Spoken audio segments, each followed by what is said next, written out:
First information we received alerting us to the threat outside was in an email sent to all staff, delegates and journalists to shelter in place until the security threat was brought under control. At no stage was anyone inside the UN precinct under any threat, protected by a wall of armed UN security, while the NYPD worked to defuse the situation outside. The man seen here through our office window on the outside of the UN perimeter in red continued to pace up and down the pavement with a gun firmly pointed at his throat.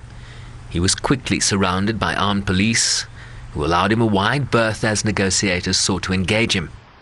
At about 10:45 this morning, a UN staff member who was entering the building at the 43rd Street gate alerted the UN guards at the gate that there was a man with what appears to be a shotgun on First Avenue.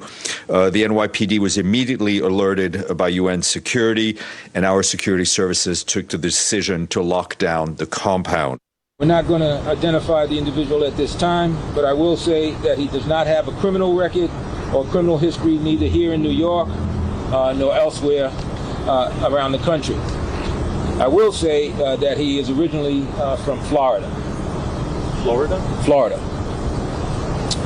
And in tracing his route to the UN, investigators determined he walked from the hotel on 44th Street, which he checked into yesterday. Detectives also learned there was a pickup truck connected to the individual parked outside the hotel. I want to assure everyone that the bomb squad has swept the hotel, has swept his hotel room and the truck. And there are no outstanding threats connected to any of those items at this time. About an hour into the standoff, the gunman is seen reaching into a bag and producing a number of file folders, which he later placed outside the main entrance, the gun still pointed at his head. UN security officers then exited the main entrance, retrieved the files, held them up for the gunman to see before walking those binders back into the building, where we tried to get further information. Can I ask what you got, sir, from the gunman? There were a number of documents.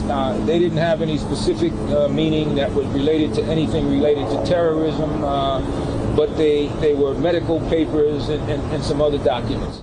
I was down there a couple of times talking to our security chiefs, asking exactly the same question. We have absolutely zero indication that this person is a staff member or a former staff member in any way linked to the UN. That's the information. That's what I can tell you right now, because that was a question that was on my mind as well. The details of those binders have not yet been shared with the media, the NYPD confirming that the gunman was now in custody and that there is no longer a threat to the public. Shervin Bryceby's SABC News, New York.